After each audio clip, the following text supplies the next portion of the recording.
Hello, it's Susan Caldwell here, Director of Financial and Professional Services. And again, on behalf of the Department for International Trade, I'm really pleased to welcome you to day 2 of the Business of Resilience Conference. I've thoroughly enjoyed the discussions on day 1, and I'm sure the energy will continue through today. We're joined in London again by a worldwide audience and an excellent array of speakers to listen, share, and learn from the experience of how to mitigate risk, to increase resilience, and respond swiftly to the challenges of natural and man-made risks. Whilst these resilience challenges may be globally shared, the impacts are often felt locally. On today's agenda, I'm particularly looking forward to the Technology and Digital Innovation panel. And I'm also looking forward to the infrastructure panel chaired by my minister. They're both running at the same time, but the good news, of course, is that all sessions are recorded and you're able to catch up on any missed. Please do share them with your network. The last session of the day today is James Cameron, friend of COP26 UN Climate Change Conference, and he'll bring an inspiring conclusion to the day. So please stay with us for that. We're going to continue to learn how the insurance industry is making great strides forward, not only as a provider of insurance, but also as an amazing source of technical knowledge that can help governments, regions, and communities benefit. The industry's risk analysis and evaluation capabilities together and the deployment of new technology can help communities protect themselves and become more resilient. The resilient solutions discussed are not just about insurance, and we've brought together leaders from across a range of sectors, including technology, engineering, consultancy, analytics, and financing, because it's together that we can create those sustainable solutions. I'd like to thank the support of our 2 ministers here in the Department of International Trade, Lord Jerry Grimstone and Graham Stewart, for their support in bringing this event to you and for their part in the events today and yesterday. The inclusion of our ministers for investment and export just shows how fully the department supports this programme. I'd also like to thank the amazing support that we've received from the institutions across the City of London, which is of course the world's leading catastrophe risk marketplace. The City of London Corporation, London Market Group and Lloyd's of London, who are at the forefront of taking the progressive agenda forwards. We have a roster of world-leading contributors, as I've said, from across finance, industry, technology, infrastructure, academia. I'm really grateful to them for their continuing support, not just today and the preparations today, but beyond. And to our partners providing the exhibition booths within the lobby. Thank you to the team across the Department for International Trade who were inspired to create the conference and curate the sessions that we all find so interesting and bring them together within this event. Thank you to the network of colleagues across the globe in British embassies and high commissions and across the UK. They're the ones who reached out to invite you today. And throughout the conference, you're invited to visit the networking lounge, but we'll make sure after the conference, my global colleagues will look forward to following up the conversation after the event, making sure you've got the introductions you need. The Business of Resilience is a year-long campaign to bring the private sector and the public sector together to cooperate and bring resilient solutions to the fore. On to day 2. I'm really delighted now to pass you to David Oglethorpe, Dean of the Cranfield School of Management, and I'll see you again at the end of the event later. Thanks.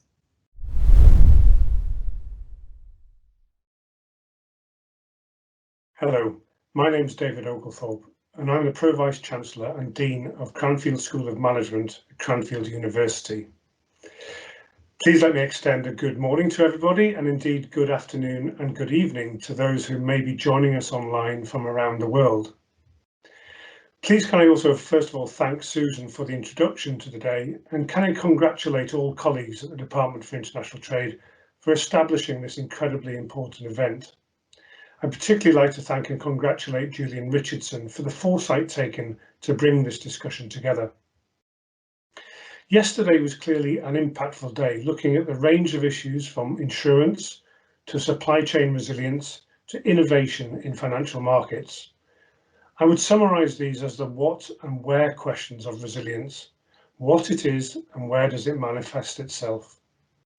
Today sees the business of resilience element build even further, looking at digital environments and infrastructures, more the how of resilience. How do we manage a more resilient environment? How do we build resilience into our practices and processes? The what, the where and the how of resilience defines the sort of research we undertake at Cranfield University. As a specialist postgraduate and post-experience university only, with subject specialisms in technology and management, we're able to focus in on practically relevant and cutting-edge issues. We examine the persistence of systems critical to business success, with a desire to ensure the continuation of environments and infrastructure upon which society depends. Central to this is a new Grand Challenge initiative we have recently launched around connected resilience. The initiative is directed at appreciating how we help government, business and society prepare and respond to disruptive events to survive and prosper. We recognise within this that global resilience is shaped around the 5 capitals, which may be referred to today: natural, human, social, built and financial capital, and crucially the connections between them. An important part of this project, led by my colleague Professor David Denyer, who is also leading the Grand Challenge, is running a project on behalf of the National Preparedness Commission. Chaired by Lord Toby Harris of Haringey and in association with Deloitte, this research will aim to provide meaningful guidance to private sector leaders, boards, senior executives, public and NGO sectors about the practical steps necessary to strengthen organisational resilience for long-term success. The report will have the potential to stimulate debate and shape the national preparedness and resilience agenda. Clearly a great platform for Cranfield's Resilience Grand Challenge, but also a great contribution to the debate we're having today, and a contribution of the evidence the Department for International Trade needs. The beginning of this conference marked an anniversary none of us saw coming, nor would want to see again. We've had to dig deep into personal resilience to get through this pandemic, to ensure the continuation of our organisations, and the topics covered today are at once profound and practical. I wish you every success with the remainder of the conference and look forward to a really healthy debate and fruitful insight. Thank you.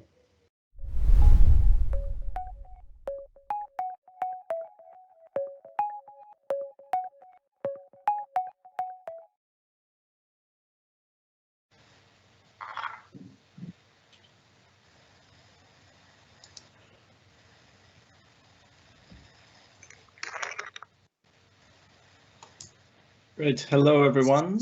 My name is Nathaniel Matthews. I'm the CEO of the Global Resilience Partnership, and I'll be chairing our fantastic, what I hope will be a fantastic panel today, looking at the non-natural catastrophes related to resilience. And so today we want to talk about, we've seen a lot of recent pandemic and other climate risk factors and how these are connecting. And yesterday we heard from some great speakers about human activity and how it's having a significant impact on the planet's climate and ecosystems. But today we want to look at how these are connected to non-natural catastrophes and how the connection between these two has resulted in many new risks. So events today are specifically the ones that are driven by human actions as opposed to events that are amplified by human actions. And non-natural catastrophes have many links to natural catastrophes because of the causal architecture of risk that connects multi-systems, shocks, and stresses. And we've seen a clear example of this architecture of risk through the interconnected impacts of COVID-19. There's an increasing argument that COVID-19 is the harbinger of a new global risk landscape. And this risk landscape is fueled by unprecedented levels of hyperconnectivity in our world. And events such as pandemics, financial crashes, cyber attacks, and terrorism, combined with climate change impacts, propagate more rapidly than in the past and with greater geographical spread. And resilience, when we think about how we build resilience to these, we really want to think about three components. So how we persist, absolutely avoid collapsing in the face of these shocks and stresses, how we adapt, how we can adapt to these changes, and then also how we can really transform and find novel ways of addressing these risks and novel ways of dealing with these. So today we're joined by three fantastic panelists to speak about how we really move from risk to resilience. And our first speaker today is Julian Noisy. He's the CEO of Pool Reinsurance. And Julian will speak today about the lessons that Pool and himself and that he's learned from 28 years of partnering with governments on how to handle terrorism losses, and including how to disaster risk finance, but also disaster risk manage some of the links of terrorism and how these risks propagate. Julian, can I pass it over to you, please? Thank you, Nathaniel, and apologies that my video link is not working. But as you said, Pool Re, for those that don't know, Pool Reinsurance Company is essentially the UK's public-private partnership disaster risk financing mechanism for terrorism risk. And it was formed 28 years ago as a partnership between the British government, whose policy objective was to protect the economy in the face of terrorist attack, and the insurance industry that found itself in a situation of being unable to offer insurance cover for acts of terrorism because they were simply no longer deemed to be insurable because of the size of those losses, and B, the frequency, but also the fact that, of course, unlike natural catastrophe, they were unpredictable because humans, given any kind of risk resilience, were able to find a way around those. In the nearly 3 decades on since its formation, of course, terrorism has evolved as a peril. It's gone from what we call explosives aimed at property damage to what you see today with very different threat actors, not only Islamic fundamentalism, but far-right extremism, far-left extremism, climate activism, etc., etc. But also the actual threat vectors that you see in terms of cyber, which Vaughan will talk about, but, drones, CBRN, and the kind of dirty bomb, etc., etc. And so what I would say there is a mutual dependency between the government and the insurance industry to partner more ambitiously on disaster risk financing so as you achieve 3 goals. The first is to build the resilience of the UK and the UK economy. Second is to improve foreign direct investment by making the UK a safer and more attractive place to do business. And 3 is eventually to return this risk to the private sector and distance the taxpayer entirely from a risk that otherwise it is essentially the insurer of last resort. And again, you see with the current pandemic, the insurer of last resort concept of the government having to step in on an unprecedented scale, and in the insurance industry's case, situation where the insurance industry is looking to exclude something which is quite frankly too large for it to take. It's not necessarily even a question of sophistication or difficulty. It's the fact that the liabilities are so large that no one industry can take those on its own balance sheet. And so looking at what the solutions and what the lessons you might learn from terrorism are is whether or not there is a state intervention that could facilitate by the provision of some form of guarantee a viable insurance market over time where you can offer broad, affordable coverage for a risk that today is deemed to be uninsurable, at least without government involvement.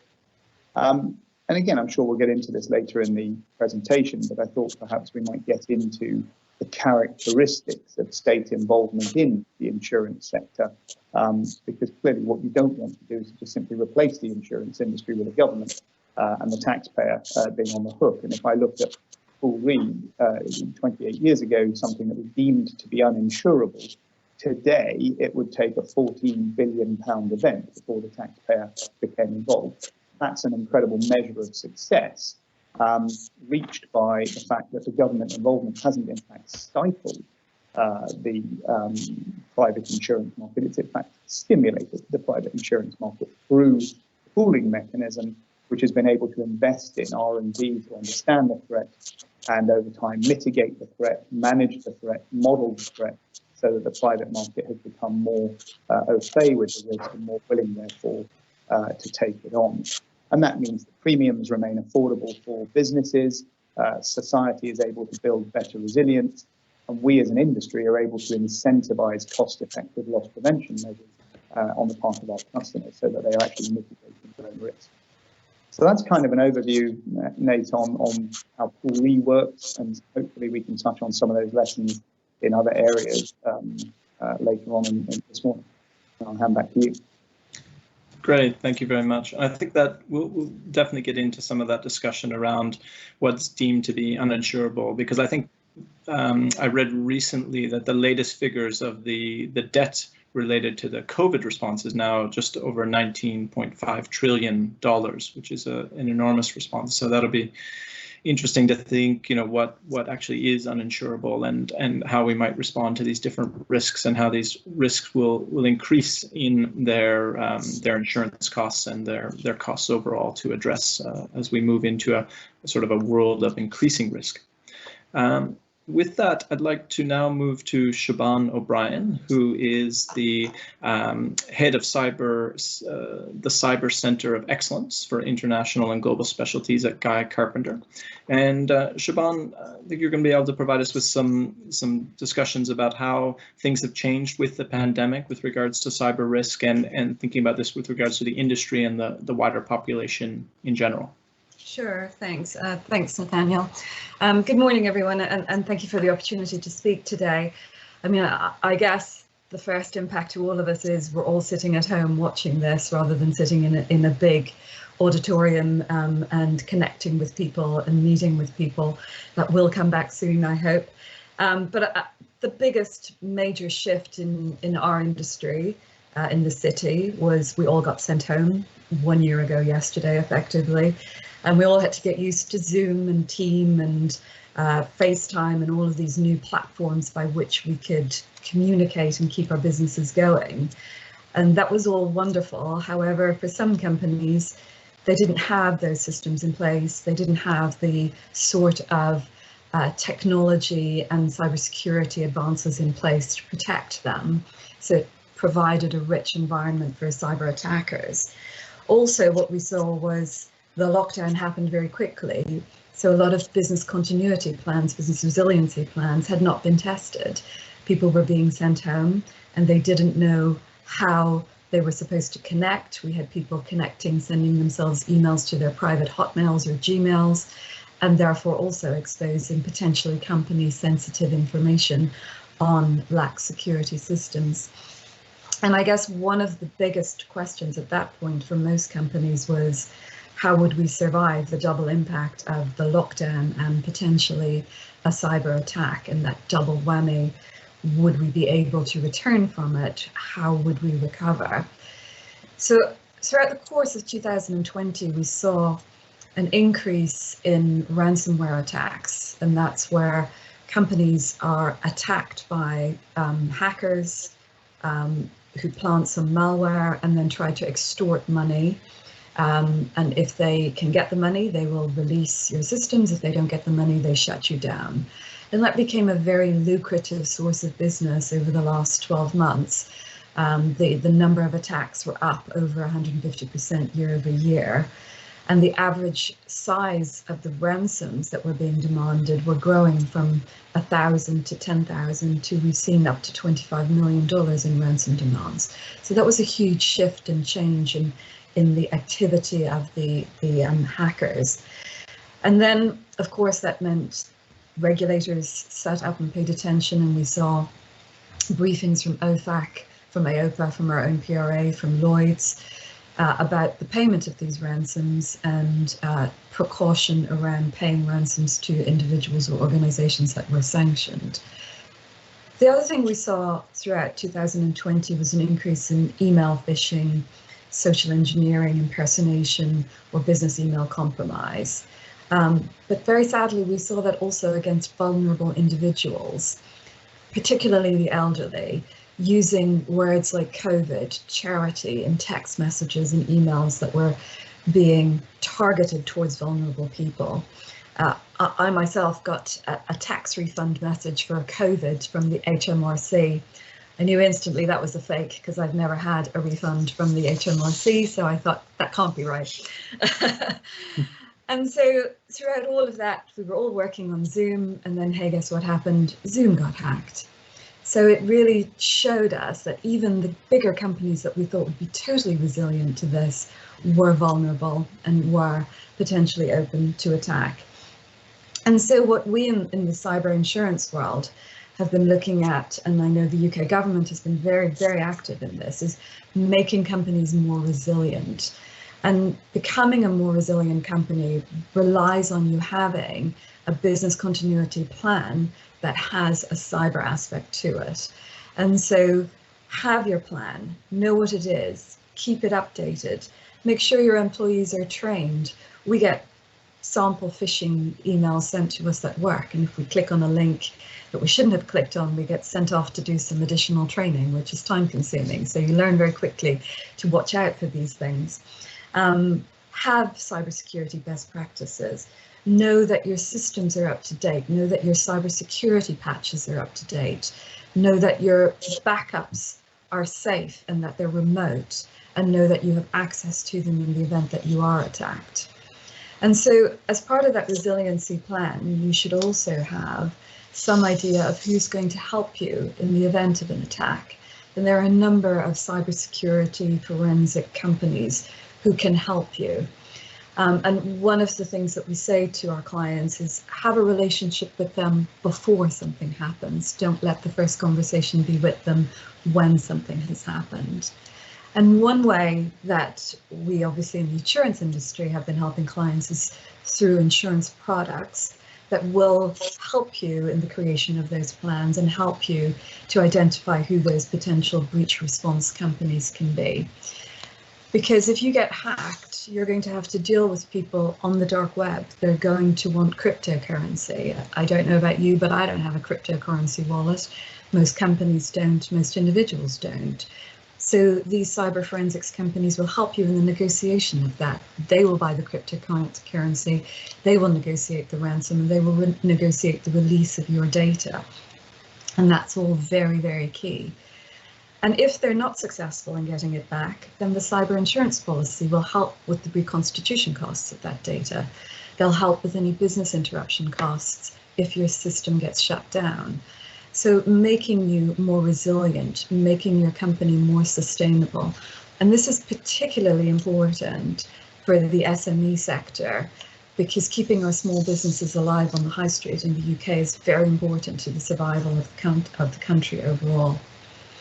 So with the insurance industry where we work, the impact of all of this ransomware has been a change, really. So cyber's always been seen as either a frequency event in the small business sector or a severity event in the large business sector. And what ransomware did was cause a bit of a crash between the two of those. So we now had frequency and severity coming from one potential event. And also, because ransoms are paid very quickly, the loss development became very quick. And so the immediacy of the impact of this was seen very, very quickly on the insurance industry. So what that has caused is the companies having to change the mechanism by which they underwrite and looking more closely at cybersecurity. But also what we've seen is not only could you potentially have a cyber attack causing you the cyber problem issues, we've also seen large directors and officers claims coming off the back of these. And one great example of that was SolarWinds. SolarWinds was a breach in the late Q4, December of Q4. SolarWinds was a provider to a number of companies of technology services. They were breached. It became the big cyber event at the end of 2020. It then went on to become the big D&O event at the beginning of 2021 because it was the first securities class action filed in North America, and it was from a cyber event. So we now see that these two are coming together. So now we've got the company defending itself on two aspects. So the cyber aspect and the directors and officers aspect. So it's a very big distraction for a company or for an individual on a personal basis if you're attacked, to have all of this happening. So being prepared, having a plan, knowing how you're going to come out of it, knowing who your partners are going to be during it, are what makes it more likely that you will succeed. It's not going away. Just last night we heard of a large client of ours is undergoing a major cyber attack at the moment. We've had the Microsoft breach ongoing over the last few weeks. We've had the CETA, which is the airline booking system breach. So I'm sure if any of you are a member of Frequent Flyer Alliance, you've probably had an email from your airline telling you change your passwords. So it's not going away. So we have to prepare, we have to become more resilient. But for us as an industry, it provides great opportunity. There's about $7 to $8 billion of cyber premium at the moment. Munich Re estimate that will grow to about 20 billion.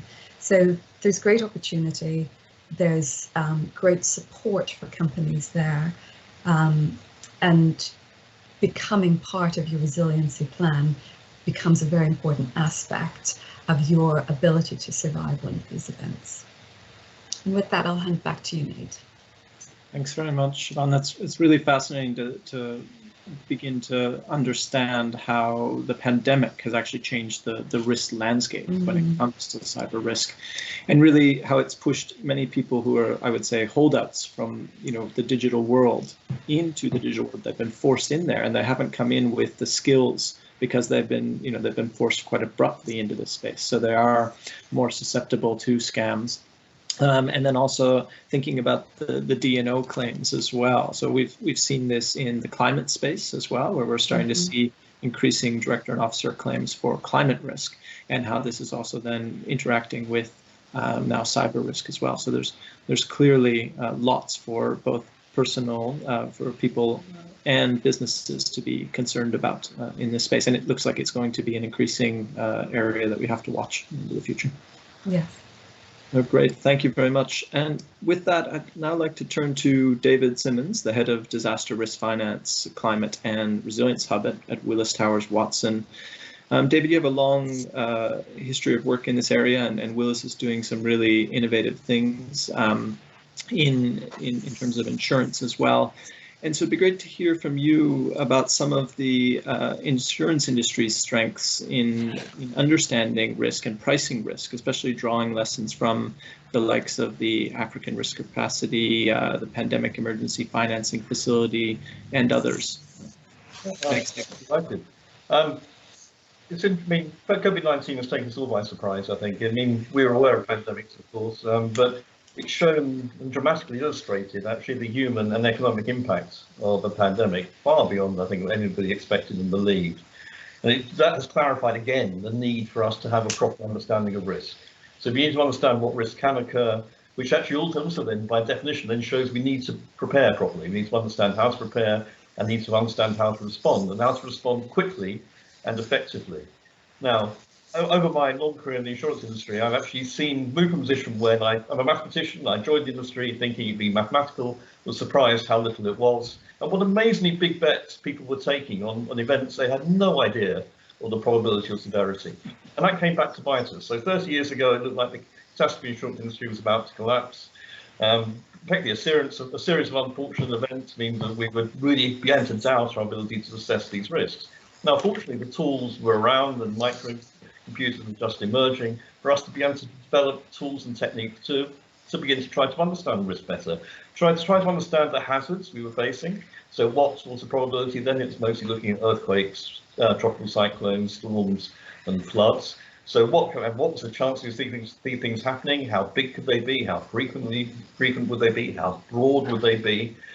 What was actually at risk, and what the characteristics of what was at risk? And then we're mostly looking at buildings, but also now increasingly looking at people and society and economies.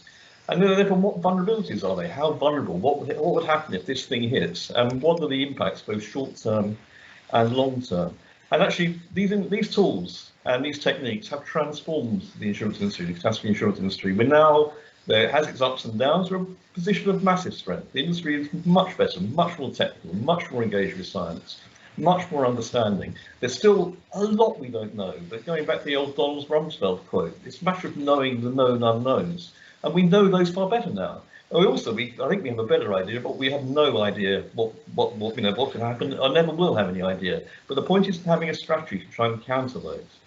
Now, I was lucky. I had a few fortunate breaks in my career. I was involved at the early stages of the formation and the coverage of CRIF, which is the Caribbean Catastrophe Risk Insurance Facility, which was an attempt to take these methods and these techniques towards broader societal relevance, to try and help countries to actually begin to respond to an event, to understand the risks they have better, in this case, tropical cyclone and earthquake in the Caribbean, and then actually make sure that they own that risk, that they can begin to function, they can get cash quickly, to make sure people are housed, to make sure electricity is reconnected, to make sure the civil servants are able to be paid.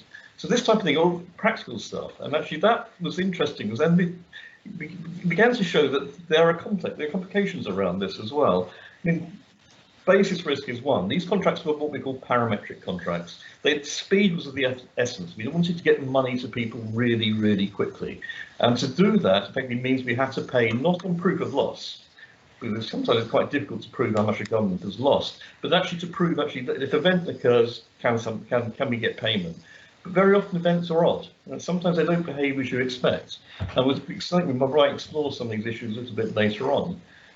But it's worked. Broadly speaking, we've seen CRIF being copied in Africa for African risk capacity, looking at drought.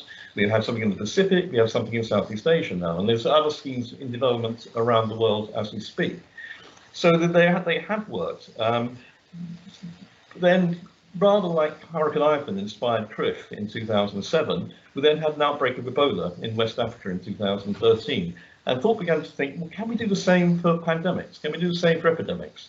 And then it became much more complicated, right? So, yes, the World Bank did launch something called the PEF, Pandemic Emergency Response Facility, Financing Facility. That paid out for COVID-19 in last year, and but it's widely seen to be a partial success, I think. And the problems around that is actually how do you construct such a vehicle in such a way that it interacts properly with the governmental and international responses, but at the same time is structured in such a form that the insurance guys can write it, can understand the risk, and actually price it properly. So this kind of tension, if you like, between the two things, but everybody's on the same page. Everybody wants this thing to work. Nobody is trying to do one over on the other party, but trying to do something which actually works and is efficient has proved a challenge. But it's something actually the industry is up for doing, and that's what we're understanding. And as we'll find later on, I think, pandemics are complicated for this. I mean, flood modelling is complicated for parametric flood, for example, but pandemics and epidemics are of a different degree. But there is hope, and I think we can show. And again, one thing again that the insurance flood, earthquake, catastrophe modelling knowledge has shown, it's not so much the event, it's not so much actually the product that comes out at the end, it's the greater drive to understand and quantify that these kind of modelling approaches that brings benefits as well.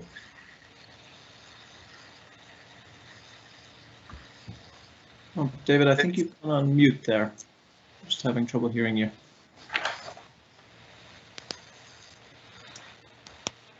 Not intentionally. There we go. Okay. Okay. Sorry, I'm not sure where I stopped off, but that's it. Oh, we're still having trouble hearing you. Is that are others having trouble hearing as well? I can hear David. Oh, you can. Okay, great. Yes. Something my connection. Yep. Good. David, I heard you up to the end of what you were saying. So. oh, thank you. All right. I don't know what's going on with my connection, but anyway, that's good. I'm glad everyone else can. I think it's back to you, Nate. Yeah. Okay, great. Thank you very much. So thank you, David. Sorry, I missed the last bit of yours, but that's it's very good, and it was really interesting to hear you talk about a bit about how we're developing and improving our understanding of what's going on across these big understanding these risks, both in terms of the pandemic and in terms of other risks, including climate risks, and being better able to monitor them. And so I have a question that it would be great to hear from all of you on. First is just to think about, with the changes that we've seen globally with COVID, what are the sort of key innovations that we're seeing as emerging opportunities, and both as barriers to incentivize resilience in your respective fields? So I might throw this first to Julian, and then we'll go around and everybody can have about a minute or two. And I would just also mention that for those in the audience that we're watching the chat, and so if you do have questions you'd like to pose to the panel, please put those up and we will try to get to some of them. We have quite a few questions to get through this morning, but please do put them up in the chat. Julian, can I pass over to you? Sure, thank you. I guess my comments here would be, first to look at other countries, and certainly in places like France and Spain, you have entities which are really there to manage natural catastrophe. They do that almost on a sort of what I would call a taxation basis, where there's a premium applied to every policy sold, and that gives blanket coverage to everybody. The downside being that there's very little involvement of the private market in those systems. It's very much sort of governmental backed thing. And I think if you look at the UK, we have the Bank of England in England, which provides liquidity into the banking industry. Why wouldn't we create a similar kind of entity in the insurance industry? Call it resilience re. I think Lloyd's have alluded to something called Black Swan re, that really is there to offer insurance solutions for what I would call systemic and difficult to insure risk, or where the risk is too big for the industry to insure it itself. And I think there's lots of benefits that can come out of that if you think that there is a profit issue, and I think we shouldn't be afraid of using that word. Sustainable products to address systemic risk give a huge revenue opportunity and learning opportunity for the insurance industry, and provides the industry with capital to invest in innovation so that these risks can be addressed in the future, so that incentivization of risk mitigation, etc., etc. Not doing it, I think, gives a reputational issue to the industry, because I think if we don't find a way to at least participate in these difficult to insure risks, the value proposition that we have and our relevance to our customers is going to become less and less. And I think also there's a legal clarity. If you look at what happened around the pandemic, there was a real issue over the clarity of the wording that we were offering and the reputation that we suffered as a result of consumer confidence effectively evaporating at the point of crisis. And I think also the ability to incubate products for risks that otherwise would just go uninsured. And for that, you do need that public-private partnership that I alluded to earlier, where the government is essentially providing the industry with a guarantee of some sort to allow the industry to expose some of its shareholder capital to a risk that it otherwise wouldn't get involved in. The benefits to government of that, of course, are that the insurance industry does what it does well, and what David was alluding to, the modelling, the increasing and the better sophistication of modelling, data analytics, future predictability and management of risk, so that over time the industry gets more comfortable with those things and is willing to play bigger and bigger part in it, and societal resilience has increased as a result of that, and all the benefits that insurance brings with it. So perhaps I'll pause there. I think clearly there's a spectrum for insurance of, on the easy end you've got auto collisions, and then at the other end the sort of thing that we're talking about. And I think some form of public-private partnership does become necessary once you get at that other end of the spectrum. Thanks, Julian. That's really interesting, and thinking about where we need to sort of drive innovation and thinking and how to manage these more challenging risks is certainly, I'm sure, on the minds of many at the moment across the industry and beyond. Siobhan, what from your perspective in terms of cyber, where are you seeing the types of innovation, to close both the data gaps, but also in terms of innovation that incentivizes, resilience building? Yeah, I mean, I think probably the most important thing that we've seen over the last 12 months is a heightened awareness of obviously pandemic risk, but now additionally the cyber risk. I mean, if you look at the World Economic Forum, the top 3 classes of risks for the last 3 to 5 years have included cyber.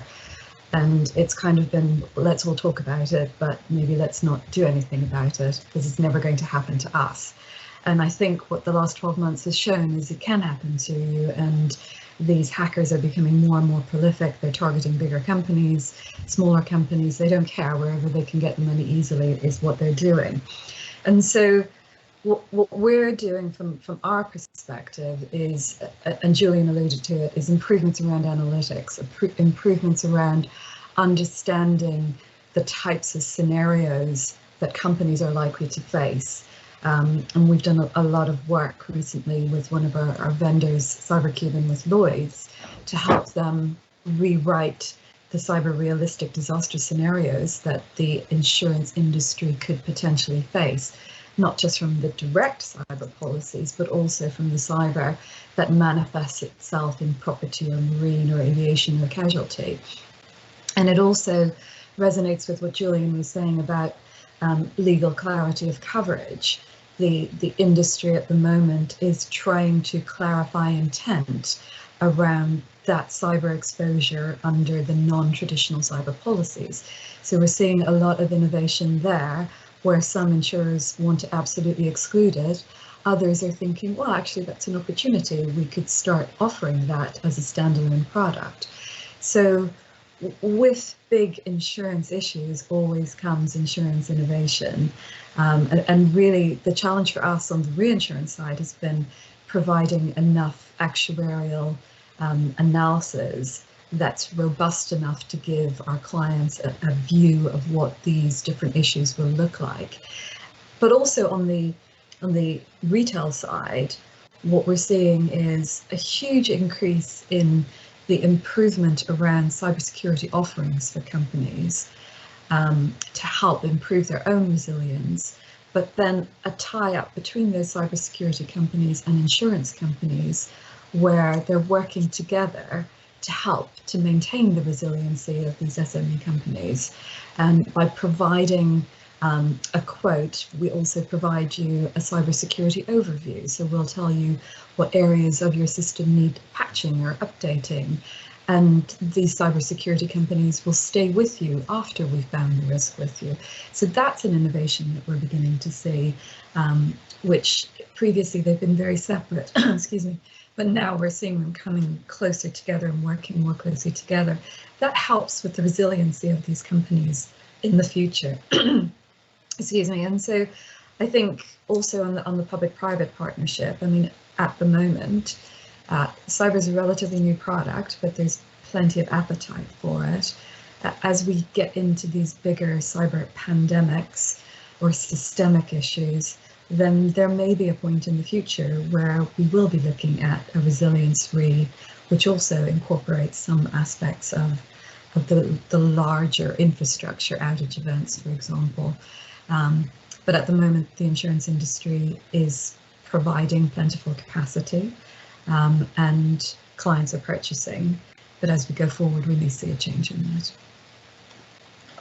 Great, thank you very much. It's really interesting to hear about this cyber support package with the insurance, because that really speaks, I think, to the sort of more of an ecosystem of support, like a package that you provide, and recognizing, I think, that to really build resilience, there is no silver bullet. You really need to look at it from multiple angles and recognize that a lot of what we're trying to build resilience to, we don't know about yet. It's that uncertainty. So you really have to address it from multiple angles. So very interesting things. And David, same question to you.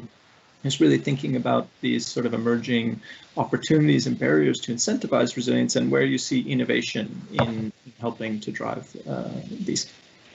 Well, it's quite interesting. I mean, the more I've been involved in this type of emergency response insurance, the more you kind of realise that the value is as much in the dialogue, actually. We've actually been sort of encouraging a dialogue and a structured dialogue, which actually help governments and subnational governments, or even NGOs, whoever's involved in this issue, to begin to understand a little bit more what is driving the need and what is driving the requirement. So I think that type of process happens almost naturally if you do this job properly. And that's so, for example, I was over in the Philippines not too long ago talking to city governments, and understanding each city has slightly different needs. You need to understand that they need to understand again what can be done and what can't be done actually. So you need to get, and then you can come up with the best coordinated response, in which insurance is an integrated part of that response. It is not the response, it is a part of it and a valued part of it. Some programs like the African Risk Capacity, for example, implicitly embed the requirement for contingency planning in their programs. So you cannot buy a policy from the African Risk Capacity without having produced a contingency plan. And actually, should an event occur, that plan and the implementation of that plan is audited. So, it's that kind of process is really quite valuable. And also, that's been extended now to look at coordination with NGOs, for example. So rather, an event occurs and people start bidding for trucks to move food and water around the country. In fact, there's no competition. People have pre-agreed that allocation. So the NGO is not competing with the government. And that kind of process is really important. And I think we can see more and more of that. And again, what pandemic, COVID has shown, and the Ebola outbreak has shown even more so. That's absolutely vital. And we can use that type of mechanism now to embed it. And the good news is also on the insurance side, if the insurers know there will be a response, right, even before the insurance is called upon, that the chances of their insurance need happening for a pandemic is reduced. So, for example, the PEF has an interesting element called a cash window and an insurance window. The cash window is effectively a fund which can respond as they wish to respond without condition. The insurance window is a catastrophe bond and swap mechanism effectively, which actually effectively gears up that cash window should an event become large. But you can imagine if an outbreak happens of Ebola in a West African country, for example, the insurers knowing that there will be a response, medics will go in, the army will go in to close the area off, reduces the chance of that outbreak getting bigger and bigger and bigger, and therefore their lines being called upon, and therefore the price is mitigated. It's a win-win situation, but the most important thing is making sure the response is effective and fast. Fantastic, thanks, David. Yeah, and I think that response being effective and fast has been proven very true, both with risks we're seeing, due to climate change, and of course with the pandemic, where I think the any kind of insurance that we're seeing regarding that had to be very quick, and especially with to stop spreads and to be able to mitigate the furthering of this. And I think that relates back to sort of the opening comments I was talking about, where we live in a hyper-connected world. We see these risks spread much more quickly. So being able to address them very quickly is critical. I'd like to go into some specific questions. Julian, I wanted to hear a little bit more about the advantages and disadvantages of a pool system that you manage, and one that has been created by government versus one that is more of focused on development financing. And where can pooled solutions work best, and where can they be applied? Sure. I guess the biggest thing I would say about this is that there's a big difference between, let's say, a pre-funded model where premiums are collected up front and where insurers have skin in the game. And I think that's really important. That the insurers are, have skin in the game, that they have something to lose. And the pre-funded model, if you like, means that premiums are being collected, they're being invested. A certain amount of that is being invested into risk mitigation. We invest 3% of our gross written premium into R&D. And I think that's really important if you're going to get all of those benefits that I alluded to earlier, which is a better understanding of the risk. And Siobhan talked about the capacity that there is in cyber, but that probably isn't true when you get to the sort of tail end of an event, the catastrophic type of thing. So what research can we do? What investment can we make in risk mitigation? And the pre-funded model gives you that ability versus, let's say, the post-funded model. And you see that in lots of countries around the world, but where really the insurers don't really have skin in the game. They have skin in the game to the extent that if the loss happens, they will have to stump up a large retention number, for example. But that's not the same as feeling every day in the game, underwriting the risk, understanding the risk. And so I think that's certainly one thing that I would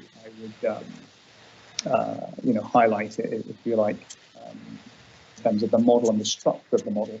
And of course, the model shouldn't be created for a point in time. If we created a pandemic solution today, for example, or even a cyber solution, you can't just then say, well, that's it ad infinitum, because that risk will change. And so you have to recalibrate these solutions frequently. As I said right in my opening comments, today's environment is very different. The policy objectives of government is different. The insurance industry's appetite for the risk is different. The threat actors and threat vectors are different. So you've constantly got to recalibrate the structure that you design so that it remains fit for purpose as threat and the risk changes. I'll stop Great. there. Wonderful. Thanks, Julian. That's really interesting.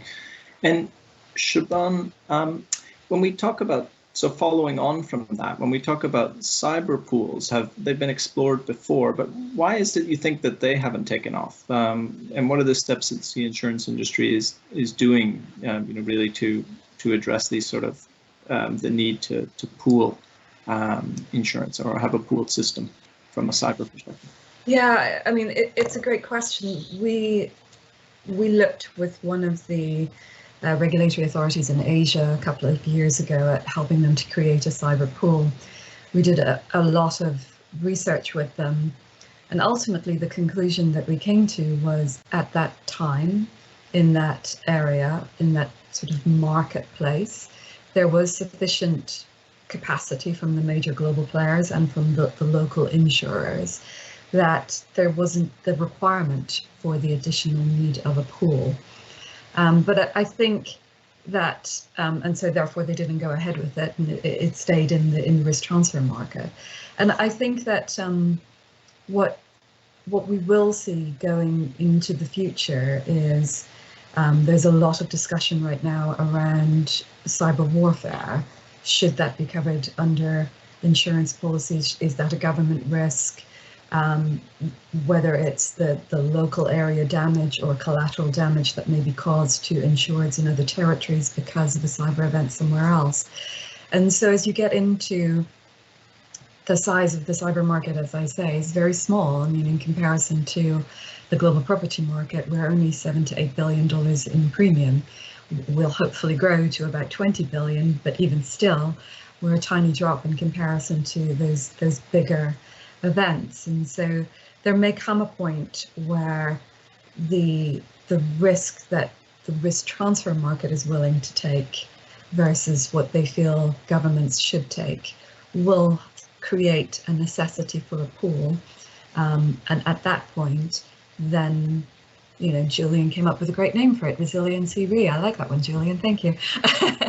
At that point, we will look at it and see what the aspect and the nature of that pool would look like, whether it would be a mandatory payment into it from every cyber policy that's sold, or whether it becomes something that's set up through the government and the reinsurance markets. So it just depends. But at this point in time, we're not at that conversation yet, but there is a lot of conversation around the edges about it. Great, thank you. Yeah, I also like the idea of the resilience re as the seat of the Global Resilience Partnership. I'm a bit biased, but it was a good idea. Julian better trademark that before we all steal it from him. Exactly, register the website. Great. And we've had a couple questions come in. One from David Sampson about, and this one was specifically around Lloyd's policy requires a war exclusion clause as a standard, and the danger of war and terror exclusion on a cyber policy could result in a country, for example, a North Korean hacking team being excluded because it is not classed as a war or terror event. And so I'm just wondering, Julian, if you have any thoughts on that, and what are the different ways to address those sort of challenges? Sure. and perhaps Siobhan might comment on more on the Lloyd's, but I think the challenge here is that definition of war. I think is about 100 years old. The definition of terrorism, as I alluded to earlier, is like 28 years old. Mm-hmm. Of course, in either 100 years or 28 years ago, there was no such thing as cyber hacking or cyber terrorism or cyber war. And now, of course, you've got governments around the world setting up cyber war departments. I mean, the Chinese have 450,000 people working in their cyber war department. The Americans have set one up, and there are certainly calls in this country, and certainly you'll have seen the Integrated Defence Review a couple of weeks ago, where we are now shifting more towards that. Problem with cyber is attribution, and I won't go into that, but the bottom line is, if you look at terrorism, for example, and I'll stick to terrorism in this instance, in the South Korean example, it's amusing that they choose South Korea, but anyway, in that example, is it a card-carrying member of a terrorist organization? Is it a uniform-wearing member of the South Korean military? Or is it something in the between? So you've got state actors. You also have state-sponsored actors, where the state has political ideology that it wants to achieve. A terrorist group will have some other form of ideology that it wants to achieve. And the state actor, in order to distance themselves from the event, uses the state-sponsored, in this instance, a terrorism group. Most terrorist groups, in fact, all terrorist groups, do not currently have the ability to cause large-scale damage, physical damage, using cyber means, but state actors do. So where do you now draw this line? Is a state-sponsored terrorist event something that should be covered under a terrorism policy? Or is it something that is, as we all know, is it an act of war, in which case it's excluded from most insurance policies because of the war exclusion? And now you've got a gaping hole between what is terrorism and what is war. That is something that we're doing a lot of work on in terms of the full read definition, because obviously we have to close that gap somehow. But this is really, really hard to do. I'll stop there. Great, thanks. Siobhan, did you have anything to add on that? Yeah, I mean, I would completely agree with Julian. The problem with it is, I mean, we do have war exclusions under Lloyd's cyber policies. Typically, they will carve out acts of cyber terrorism, which would be covered under the policy. But it's interesting. There's a lot of discussion going on right now around cyber war and how it should be handled under policies. And the LMA, the Lloyd's Market Association, is due to come out with some new language in the coming weeks on it. But I think it's important to note that at this point in time, no cyber policy has ever invoked the war exclusion to not pay a claim. We've had cyber events such as NotPetya and WannaCry, where claims have been made under other policies, under non-cyber policies, so property, etc. And under those, the war exclusion has been invoked. So you also get into this, the cyber war issue creates more conversation around the appropriateness of where these claims are being made. And that's also a lot of the work that the LMA is doing around the clarifying of intent of policies. So what should be covered under a property policy, what should be covered under a cyber policy. But this issue with war and terrorism, I mean, to Julian's point, 20 years ago, we didn't have a cyber war issue. 20 years ago, we didn't need a cyber war definition. Now we categorically do. I mean, we had, speaking of the Koreans, we had the Sony hack. Was that a nation state hack against America, or was that against a company within the United States of America? And that becomes the other aspect of it. Like, when does it reach the level of war? Was war actually declared or not? We've looked at in the cyber industry the physical incursion of war, so going into a third-party location and causing damage to property and loss of life. Should that become an aspect of cyber war definition? We've looked at the act of the cyber event and the collateral damage in the blast zone, for want of a better word, around cyber war. And there's been a lot of discussion around how do you use those words, because it will have a lot of meaning when it gets into these policies. So it's a great question from David, I think was the person's name. So thank you for the question, but at this time, it's still something that is creating a lot of discussion between insurers, reinsurers, and the Lloyd's market. Excellent, thanks. Thanks, Siobhan. David, I'd like to just in the last few minutes pick up on something that you said around the value in the dialogue. And with GRP, we're a partnership of over 60 public and private organizations that works on building resilience in low and middle income countries. And we've really seen that dialogue around resilience evolve over the past 5 years. It's completely shifted, and I think COVID has amplified that even more. And it's first to you, David, but also Siobhan and Julian, to think about how the dissonance around risk and paying for risk in advance has changed due to COVID, and how this varies across different stakeholders. So David, do you have some thoughts you can share with us on that? Yeah, I mean, I focus my comments mostly on kind of governmental programs, which I've been talking about before. I mean, it's interesting. I mean, clearly, if there's an event and you're a politician and you then seem to take action against that event, helping people out, you're a hero.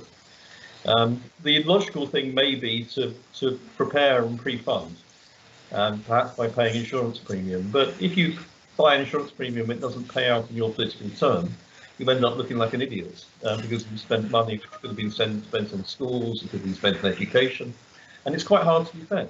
Now, the one thing I think which has changed, and again, that dialogue has been changing, and by debate and understanding and dialogue, as you said, we begin to counter those issues. But there's still a factor. But it's quite interesting. Just even watching on Newsnight last night on TV, there is now a very different debate going on around COVID-19. There's a lot of debates about were governments prepared enough?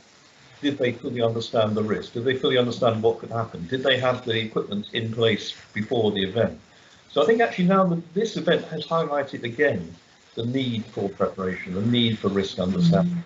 By the way, although I'm a mathematician and modeler, I'm not pretending in any shape or form that models the answer, but it's quite interesting that like the dialogue we're now seeing against the Imperial model versus the Oxford model versus the Bristol model, right, around actually looking at disease transmission and how things work. That type of debate is great because it actually that helps us begin to understand this better and make sure therefore we put things in place. And say the insurance to try and find a way of making sure that when the event occurs that money is available quickly and immediately to be deployed fast to do what needs to be done.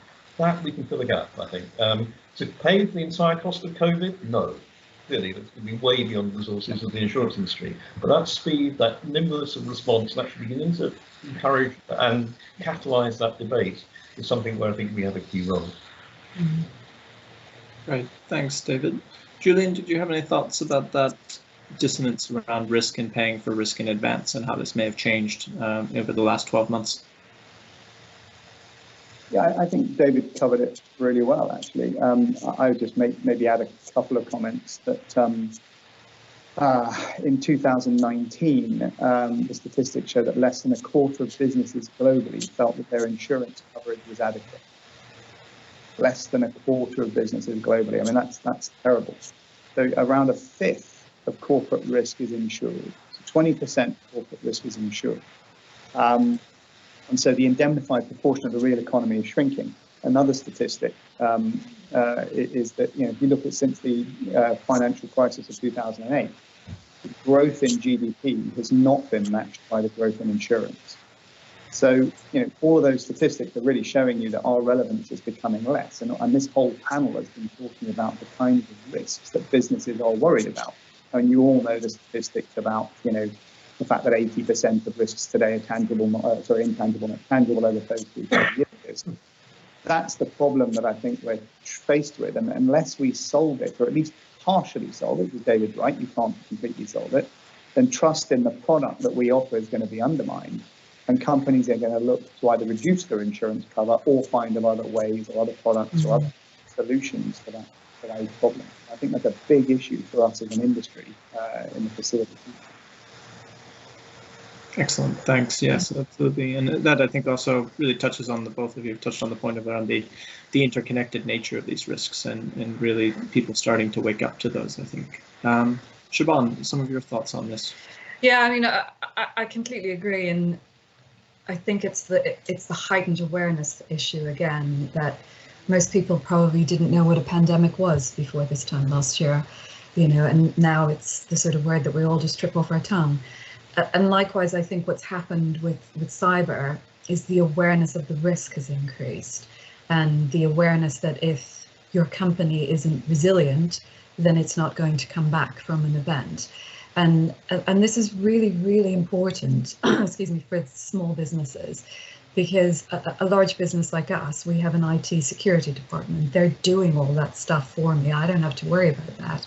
But if I'm a florist on the high street, or I run a little sandwich shop, or I've got a little electronics store, then it's on me. The future survivability of my business is on me, and making sure that I can survive one of these events is important. But knowing that I have to be aware of it is the first step in that process. And I think what the last 12 months has really shown us is, gosh, we've all had to change how we do our business. Like the florist on the high street no longer has people walking in. Everything they're doing is online or on their phone. So if their systems go down, they're completely finished. So they've become more heightened, more aware. We personally are more aware of our cybersecurity risk because we're getting so many emails and text messages telling us to click on this link because we're going to get our tax return or whatever. So we're all becoming more self-conscious, more aware. And that, I think, has been the biggest shift in business, whether you're small, medium or large, or for individuals, of the last 12 months. Absolutely. Thank you. Yeah, no, it's really amazing how this pandemic has really shifted our perspectives, and also really, I think, will continue to shape how we deal with risk and how we build resilience into the future. But we don't have time for any more questions, unfortunately, at the moment, because we're just wrapping up. But I just wanted to thank all the panelists, Siobhan, David, and Julian, for the fantastic inputs.